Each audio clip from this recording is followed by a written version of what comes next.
ఏళ్ళు దాటిన 40 ఏళ్ళు దాటిన ఆడవారికి ఎలాంటి కోరికలు ఉంటాయి?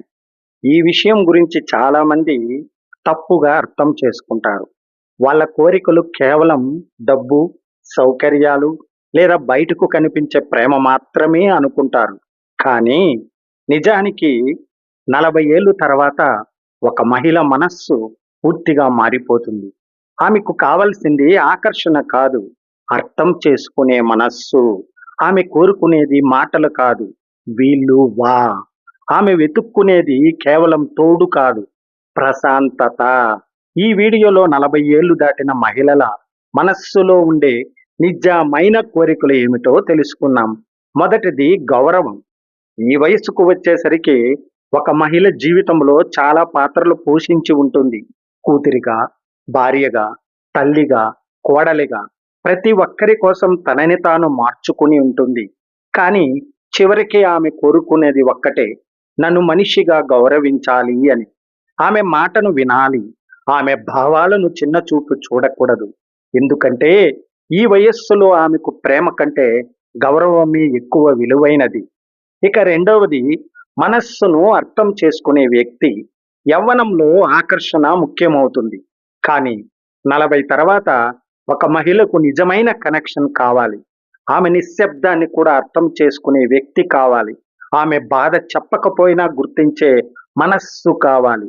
ఎందుకంటే ఈ వయస్సులో ఆమె చాలా చూసి ఉంటుంది: మోసాలు, నిరాశలు, బాధ్యతలు, ఒంటరితనం. కాబట్టి ఆమెకు నటించే ప్రేమ కాదు, నిజమైన ఆప్యాయత కావాలి. ఇక మూడవది, ప్రశాంతమైన జీవితం. చిన్న చిన్న గొడవలు, అహంకారాలు, డ్రామాలు ఇవన్నీ ఆమెను అలసటకు గురి చేస్తాయి. 40 తర్వాత ఒక మహిళకు కావలసింది మానసిక ప్రశాంతత. ఇంట్లో శాంతి ఉండాలి, మనస్సుకు భయం లేకూడదు, తనని ఎవరు తక్కువ చేయకూడదు. ఎందుకంటే ఆమెకి ఇప్పుడు అర్థమవుతుంది, ప్రశాంతత లేని ప్రేమ శిక్ష లాంటిది అని. ఇక నాలుగవది, తనకంటూ కొంత సమయం. చాలా సంవత్సరాలు ఇతరుల కోసం బ్రతికిన తర్వాత ఆమె ఒక్కసారి తనని తాను చూసుకోవాలని అనుకుంటుంది. తన ఇష్టాలు గుర్తు చేసుకోవాలని అనుకుంటుంది. పుస్తకం చదవడం కావచ్చు, ప్రయాణం కావచ్చు, నిశ్శబ్దంగా కూర్చోవడం కావచ్చు. ఇది స్వార్థం కాదు, ఇది ఆమె తనని తాను మళ్ళీ కనుగొనడం. ఇక ఐదవది, నిజమైన ప్రేమ. 40 ఏళ్ళు తర్వాత మహిళలు ప్రేమను చాలా లోతుగా అర్థం చేసుకుంటారు. వాళ్లకు ఖరీదైన గిఫ్టుల అవసరం ఉండకపోవచ్చు, కానీ ఒక చిన్న శ్రద్ధ చూపే మనస్సు, ఒక నిజమైన మాట, ఒక భరోసా వారికి ఎక్కువ విలువ ఇస్తారు. నువ్వు అలసిపోయావా అని అడిగే వ్యక్తి, నేను ఉన్నాను అని చెప్పే తోడు వాళ్ళ మనస్సుకు చాలా దగ్గరవుతారు. ఇక ఆరవది, భద్రత. ఇది కేవలం డబ్బు గురించి కాదు, భావోద్వేగ భద్రత కూడా. తనని వదిలిపెట్టారనే నమ్మకం కావాలి. తన భావాలను చెప్పినా తీర్పు ఇవ్వకుండా వినే వ్యక్తి కావాలి. ఎందుకంటే ఈ వయసులో ఆమె ఆటలు ఆడదు, నిజాయితీని మాత్రమే కోరుకుంటుంది. ఇక ఏడవది, తన విలువను గుర్తించే మనుష్యులు. చాలాసార్లు మహిళలు జీవితమంతా ఇతరుల కోసం త్యాగాలు చేస్తారు, కానీ వాటికి గుర్తింపు రావడం చాలా అరుదు. 40 తర్వాత ఆమె కోరుకునేది, నా కష్టాన్ని ఎవరో గుర్తించాలి. ఒక చిన్న కృతజ్ఞత కూడా ఆమె హృదయాన్ని తాకుతుంది. ఇక ఎనిమిదవది, ఒంటరితనం లేకుండా జీవించడం. ఇంట్లో అందరూ ఉన్న చాలా మంది మహిళలు లోపల ఒంటరిగా ఫీల్ అవుతారు. ఎవరూ తనని నిజంగా అర్థం చేసుకోవట్లేదనే అనిపిస్తుంది. అందుకే ఆమెకు కావలసింది మాట్లాడుకునే మనస్సు, నిజంగా వినే వ్యక్తి, ఆమెను మార్చాలని కాదు, అర్థం చేసుకోవాలని చూసే తోడు. ఇక చివరిది, తనను తాను కోల్పోకుండా జీవించడం. 40 తర్వాత మహిళలు ఒక గొప్ప నిజాన్ని అర్థం చేసుకుంటారు: ఇతరుల కోసం బ్రతుకుతూ మనల్ని మనం మర్చిపోకూడదు అని. అందుకే ఇప్పుడు వారు తమ ఆనందాన్ని కూడా ముఖ్యంగా చూస్తారు, తమ మనస్సును గౌరవించే చోట ఉండాలని అనుకుంటారు. కాబట్టి 40 ఏళ్ళు దాటిన మహిళల కోరికలు చిన్నవి కావు, అవి లోతైనవి. వాళ్ళు కోరుకునేది అబద్ధపు ఆకర్షణ కాదు, నిజమైన అనుబంధం. వాళ్ళు వెతికేది సంపూర్ణమైన మనశ్శాంతి. ఒక మహిళ మనస్సును అర్థం చేసుకునే వ్యక్తి ఆమె జీవితంలో ఎప్పటికీ ప్రత్యేకమైన వ్యక్తిగా మిగిలిపోతాడు. వయస్సు పెరిగే కొద్దీ మనిషి శరీరం మాత్రమే కాదు, మనస్సు కూడా మారుతుంది. 20లో ఉన్న కోరికలు 40లో ఉండవు. యవ్వనంలో మనం ప్రపంచాన్ని గెలవాలని కోరుకుంటాం. కానీ వయస్సు పెరిగే కొద్దీ మనల్ని మనం కోల్పోకుండా ఉండాలని కోరుకుంటాం. ఒకప్పుడు పెద్ద కలలు కనేవాడు. తర్వాత చిన్న ప్రశాంతత కోసం వెతుకుతాడు. ఒకప్పుడు అందరి మధ్యలో ఉండాలని అనుకున్న మనిషి తర్వాత ఒంటరిగా ప్రశాంతంగా కూర్చోవాలని కోరుకుంటాడు. అయితే వయస్సు పెరిగే కొద్దీ మనిషిలో నిజంగా ఎలాంటి కోరికలు పుడతాయి? ఎందుకు అతని ఆలోచనలు, అభిరుచులు, అవసరాలు పూర్తిగా మారిపోతాయి? ఈరోజు మనం తెలుసుకోబోయేది వయస్సు పెరిగే కొద్దీ ప్రతి మనిషి మనస్సులో మెల్లిగా లోతైన కోరికల గురించి. ప్రశాంతమైన జీవితం కావాలని కోరుకుంటారు. చిన్న వయసులో మనిషికి ఉత్సాహం ఎక్కువ. అతను రిస్క్ తీసుకుంటాడు. అతనికి పోటీ అంటే ఇష్టం. ఎవరినైనా మించి ఎదగాలని ఉంటుంది. కానీ వయస్సు పెరిగే కొద్దీ అతనికి అర్థమవుతుంది జీవితంలో గెలుపు కంటే ప్రశాంతత చాలా గొప్పది అని. అందుకే తర్వాత అతను పెద్ద పార్టీలు కాదు, చిన్న ప్రశాంతమైన క్షణాలను ఇష్టపడతాడు. రాత్రి నిశ్శబ్దం, ఉదయం ప్రశాంతమైన టీ, ఎవరూ డిస్టర్బ్ చేయని కొద్దిసేపు, ఇవే అతనికి నిజమైన ఆనందంగా మారుతాయి. ఇక రెండవది, మనస్సును అర్థం చేసుకునే వాళ్ళు కావాలి అనే కోరిక. యవ్వనంలో మనిషి చుట్టూ చాలా మంది ఉంటారు, స్నేహితులు, పరిచయాలు, సందడి. కానీ వయస్సు పెరిగే కొద్దీ అతనికి ఒక నిజం తెలుస్తుంది. చాలా మంది మనతో నవ్వుతారు, కానీ చాలా కొద్ది మంది మాత్రమే మన బాధను అర్థం చేసుకుంటారు అని. అందుకే తర్వాత అతను ఎక్కువ మంది కోసం కాదు, తనను నిజంగా అర్థం చేసుకునే ఒక్కరి కోసం వెతుకుతాడు. ఎందుకంటే వయస్సు పెరిగిన మనస్సుకు ఆడంబరమైన మాటలు కాదు, ఆప్యాయత కావాలి. ఇక మూడవది, ఆరోగ్యంగా ఉండాలనే కోరిక. చిన్న వయసులో మనిషి తన శరీరాన్ని చాలా నిర్లక్ష్యం చేస్తాడు. రాత్రులు నిద్రపోకుండా గడుపుతాడు. ఏది పడితే అది తింటాడు. ఇంకా చాలా టైం ఉంది అని అనుకుంటాడు. కానీ వయస్సు పెరిగే కొద్దీ శరీరం మెల్లగా సంకేతాలు ఇవ్వడం మొదలు పెడుతుంది. అప్పుడు అతనికి అర్థమవుతుంది డబ్బు కంటే ఆరోగ్యం విలువైనది అని.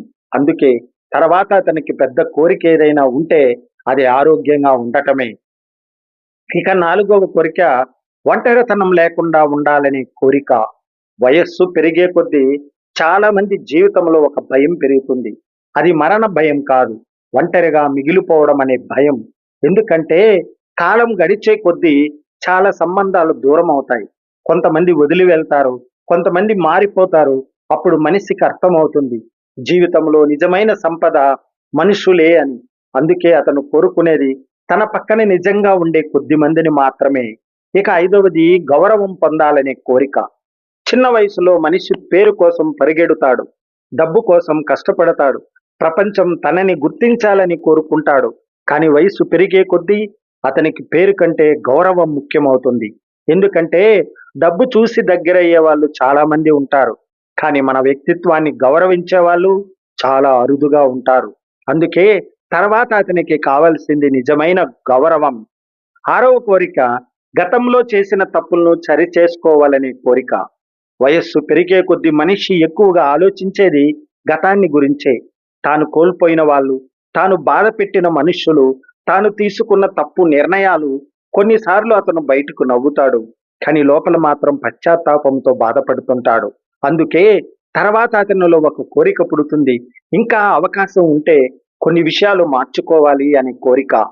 ఇక ఏడవది, నిజమైన ప్రేమ కావాలనే కోరిక. వయస్సు పెరిగే కొద్దీ మనిషికి ఆకర్షణలు తగ్గిపోతాయి, కానీ ప్రేమపై అవసరం మాత్రం పెరుగుతుంది. ఎందుకంటే చివరికి మనిషి తెలుసుకునేది ఇదే, ఈ ప్రపంచంలో మనల్ని నిజంగా నిలబెట్టేది ప్రేమ అని. అందుకే అతను కోరుకునేది తనతో నటించని మనస్సు, తనని వదిలిపెట్టని వ్యక్తి, తన నిశ్శబ్దాన్ని కూడా అర్థం చేసుకునే ఆత్మీయత. మనశ్శాంతి కావాలి అనే కోరిక. ఎంత డబ్బు సంపాదించినా, ఎంత పేరు వచ్చినా, రాత్రి నిద్రపోయే ముందు మనసు ప్రశాంతంగా లేకపోతే అది అసంపూర్ణమైన జీవితమే. అందుకే వయస్సు పెరిగే కొద్దీ మనిషి చివరికి వెతికేది ఒక్కటే, మనశ్శాంతి. ఎందుకంటే జీవితమంతా పరిగెత్తిన తర్వాత మనిషికి అర్థమయ్యే గొప్ప నిజం ఏమిటంటే సంతోషం అనేది బయట దొరికేది కాదు, అది మనస్సులో ఏర్పడేది. కాబట్టి వయసు పెరగడం అంటే కేవలం సంవత్సరాలు పెరగడం కాదు, అది మనిషి ఆలోచనలు మారడం, ప్రాధాన్యతలు మారడం, కోరికలు మారడం. ఒకప్పుడు ప్రపంచాన్ని గెలవాలని కోరుకున్న మనిషి చివరికి తన మనస్సును కోల్పోకుండా ఉండాలని మాత్రమే కోరుకుంటాడు. ఇదే జీవితంలో దేవో భవ అన్న మాటలోనే అంతరార్థం కంటికి కనిపించని దైవం అమ్మలా కనిపించే రూపంలో అవతరించాడని. కుపుత్రో జాయతే క్వచిదపి కుమతాన భవతి. ఈ ప్రపంచంలో చెడ్డ కొడుకులు ఉండవచ్చు కానీ చెడ్డ తల్లి మాత్రం ఉండదన్న ఆది శంకరాచార్యుల మాట అమ్మ ఔన్నత్యాన్ని చాటి చెబుతుంది. బిడ్డకు ప్రథమ గురువు తల్లి. రాక్షస రాజైన హిరణ్యకశిపుడి భార్య లీలావతి నారద మహర్షి ఆశ్రమంలో ఉన్నప్పుడు విన్న హరికథలు ఆమె గర్భంలో ఉన్న ప్రహ్లాదుని మహాభక్తుడిగా మార్చాయి. అలాగే అర్జునుడు పద్మవ్యూహ రహస్యము చెబుతున్నప్పుడు సుభద్ర గర్భంలో ఉన్న అభిమన్యుడు దాన్ని నేర్చుకున్నాడు. తల్లి ఆలోచనలు, ఆమె చూసే దృశ్యాలు, వినే మాటలు గర్భంలో ఉన్నప్పటి నుంచే బిడ్డ వ్యక్తిత్వానికి పునాదులు వేస్తాయి. తల్లి శరీరాన్ని మాత్రమే కాదు, బిడ్డ మనసును కూడా నిర్మిస్తుందని ఈ కథలు నిరూపిస్తున్నాయి. సాధారణంగా తల్లికి తన బిడ్డల విజయమే ముఖ్యం. కానీ కురుక్షేత్ర యుద్ధానికి ముందు దుర్యోధనుడు అమ్మ ఆశీర్వాదం కోరినప్పుడు గాంధారి నువ్వు గెలవాలి అనలేదు. బదులుగా యతో ధర్మస్తతో జయ, ఎక్కడ ధర్మం ఉంటే అక్కడే విజయం ఉంటుంది అని పలికింది. అలాగే శ్రీరాముడు అడవులకు వెళుతున్నప్పుడు కౌసల్యాదేవి తల్లిగా దుఃఖించినా రామా నువ్వు ఏ ధర్మాన్ని రక్షిస్తున్నావో ఆ ధర్మమే నిన్ను కాపాడుతుందని దీవించి పంపింది. బిడ్డల మీద మమకారం కన్నా ధర్మం మీద గౌరవం చూపడమే తల్లి అసలైన బాధ్యత. కఠినమైన తపస్సులకు లొంగని దైవం నిష్కల్మషమైన మాతృప్రేమకు దాసోహం అంటాడు. యశోదమ్మ రోలుకు కట్టేసినప్పుడు విశ్వమంతా వ్యాపించి ఉన్న కృష్ణ పరమాత్మ తల్లి ప్రేమ పిశానికి లొంగిపోయాడు. పురాణాలలో మదాలస పాత్ర అత్యంత విశిష్టమైనది. ఆమె తన బిడ్డలకు జోలపాటలు పాడుతూనే శుద్ధోసి బుద్ధోసి నిరంజనోసి సంసారమాయ పరివర్ణితోసి అని బోధించేది. దీనివల్ల ఆమె కుమారులు గొప్ప జ్ఞానులయ్యారు. కుంతీదేవి చిన్న వయసులోనే భర్తను కోల్పోయినా అడవుల పాలైన కుంగిపోకుండా దైవ చింతనతో తన సంతానాన్ని వీరులుగా తీర్చిదిద్దిన ధీరమాత. మహాభారతంలోని ధర్మవ్యాధుడు కథ మనకు నేర్పే పరమ సత్యం ఏమిటంటే వందల ఏళ్ల తపస్సు కన్నా పుణ్యక్షేత్రాల దర్శనం కన్నా తల్లిదండ్రులకు మనస్ఫూర్తిగా చేసే సేవే గొప్ప ఫలితాన్ని ఇస్తుంది. నాస్తి మాతృ సమో గురువు, తల్లిని మించిన గురువు లేరు. పిల్లల ఉన్నత స్థితి కోసం తల్లి పడే తపన వర్ణనాతీతం. అమ్మ మనకు జన్మనిస్తే ఆమె నేర్పిన ఆధ్యాత్మిక విలువలు మనకు పునర్జన్మను ఇస్తాయి. అమ్మను గౌరవించడం అంటే మన మూలాలను గౌరవించడమే, మనలోని దైవత్వాన్ని మేల్కొల్పడమా. అంతేకాదు సాక్షాత్తు ఆ పరాశక్తిని పూజించడమే. నిస్వార్థ ప్రేమను పంచే రెండక్షరాల తీయని పదమే అమ్మ. దైవంపై భారం వేసి నిశ్చింతగా ఉండు, అంతా ఆయనే చూసుకుంటాడు అనే మాటలు తరచూ వింటుంటాం.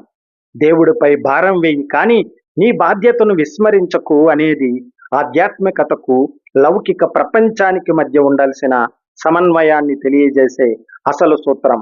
దైవ సంకల్పం, మానవ ప్రయత్నం, ఈ రెండింటి కలయికే విజయం.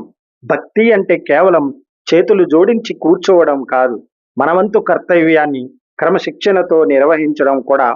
భగవంతుడు మనకు బుద్ధిని, శక్తిని ప్రసాదించాడు. వాటిని ఉపయోగించకుండా భారమంతా ఆయనపైనే వేసేసి అద్భుతాలు జరగాలని ఆశించడం భక్తి కాదు, సోమరితనం అవుతుంది. నువ్వు 1 అడుగు వేస్తే నేను 10 అడుగులు వేస్తా అంటాడు భగవంతుడు. ఇక్కడ మనం వేయాల్సిన ఆ 1 అడుగు మన ప్రయత్నం. ప్రార్థన మనస్సును పవిత్రం చేసి ఆత్మవిశ్వాసాన్ని ఇస్తుంది. కానీ ఆ ఆత్మవిశ్వాసంతో పని చేయాల్సింది మనమే. జీవితంలో 2 అంశాలు ఉంటాయి, మన నియంత్రణలో ఉన్నవి, లేనివి. పరీక్షకు చదవడం, వ్యాయామం చేయడం, ఆరోగ్యాన్ని జాగ్రత్తగా చూసుకోవడం, ఇలాంటివి మన చేతుల్లోనే ఉంటాయి.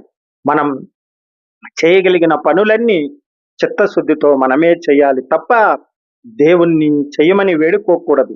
అది అజ్ఞానం.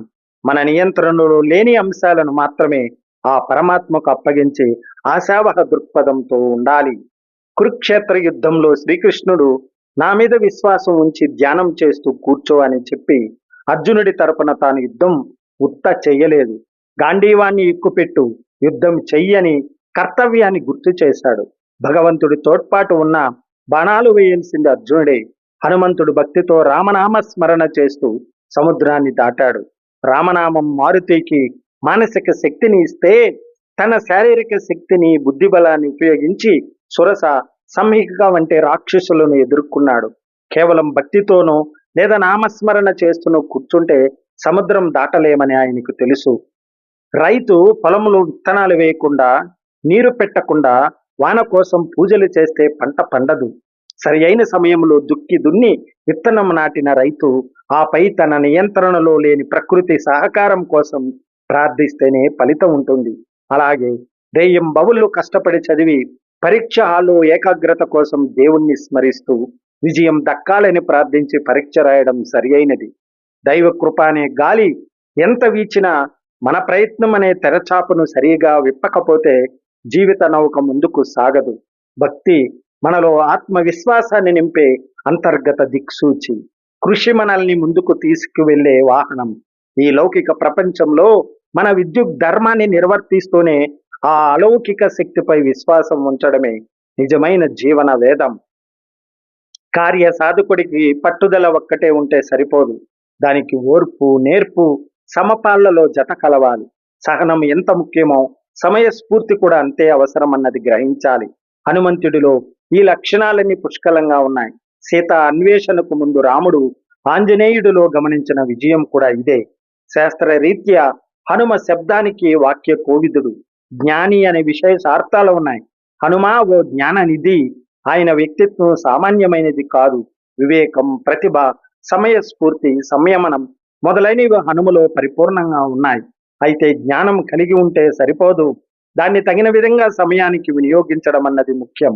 బుద్ధి బలాన్ని ఎక్కడ ఉపయోగించాలో, ఎక్కడ పరాక్రమం ప్రదర్శించాలో ఆలోచించి ఎక్కడ అడుగు ముందుకు వేయాలో హనుమకు బాగా తెలుసు. ఆయన మాట తీరు సుస్పష్టం. ఏదైనా ఒక విషయం గురించి మాట్లాడుతున్నప్పుడు వీణులు విందుగా మాట్లాడేవాడు. ఇంకా ఇంకా వినాలనిపించేలా ఉండేదట ఆ మాట. అతిగానో మరీ క్లుప్తంగానో చెప్పకుండా విషయం అర్థమయ్యేలా వివరించడం ఆయనలోని ప్రత్యేకత. వినయశీలురే విజయానికి చిరునామాగా నిలుస్తారు. హనుమలో ఈ గుణం పరిపూర్ణంగా ఉంది. అడవిలో కాషాయాంబర దారులై వస్తున్న రామ లక్ష్మణులను చూసి శత్రువులుగా భావించాడు సుగ్రీవుడు. హనుమంతుడు ధైర్యంగా వారికి ఎదురెళ్లి కలిసి మాట్లాడి వెంట పెట్టుకుని వచ్చి సుగ్రీవుడితో స్నేహం కల్పించాడు. ఎదుటి వారికి ఒక విషయం చెప్పేటప్పుడు ఎంతవరకు అవసరమో అంతవరకే చెబుతాడు హనుమ. మాటలు అసందర్భంగా దొరలనివ్వడు. ప్రధానంగా ఇది గమనించే శ్రీరామచంద్రుడు ఆయనను దూతగా నిర్ణయించుకున్నాడు. రాజు హృదయం, ధర్మనీతి, కార్యసిద్ధి మొదలైనవి దృష్టిలో పెట్టుకోగలిగిన మేధావి మాత్రమే దూత కాగలడు. అశోకవనములో సీతమ్మను గుర్తించి ఆమెకు రాముడి ప్రేమను ప్రకటించి ఓదార్చాడు. రావణుడి సమక్షంలో శ్రీరాముడు వీరత్వాన్ని విడమరిచి చెప్పి అతడి గుండెల్లో ప్రకంపనలు సృష్టించి అధైర్యపరిచాడు. పాలకుడు అధర్మపరుడైతే అతడికి, అతడి రాజ్యానికి అరిష్టం.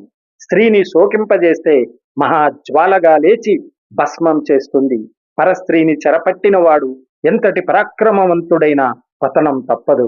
ఎంతటి భక్తిపరుడైనా దైవం సహకరించదంటూ నర్మ గర్భంగా హెచ్చరించాడు. సీతమ్మ తల్లితో, అమ్మా, వానర సేనలో నాకంటే అధికులు, నాతో సమానమైన వారు చాలా మంది ఉన్నారు. నాకంటే అల్పుడు ఒక్కడు కూడా లేడు అంటూ తనను తాను తగ్గించుకుని సీతమ్మకు ధైర్యం చెప్పాడు. ఏ కార్యమైనా సాధించగలననే ధైర్యం హనుమలో అనువనుమున నిండి ఉంది. నిజంగానే అంతటి సమర్థుడు కూడా హనుమంతుడు ఉంటే అందరూ బతికి ఉన్నట్టే, ఆయన లేకుంటే ఎవరూ లేనట్టేనని ఓ సందర్భంగా జాంబవంతుడన్న మాటల్లో ఎంతో పరమార్థం ఉంది. శ్రీరామ కార్యాన్ని అంకిత భావంతో సాధించి శ్రీమద్ రామాయణ కావ్యంలోని సుందరకాండలో దేదీప్యంగా వెలుగుతున్నాడు హనుమంతుడు. జ్ఞాననిధి హనుమ నిత్య పూజనీయుడు. సామాజిక మాధ్యాలు, పోటీ పరీక్షలు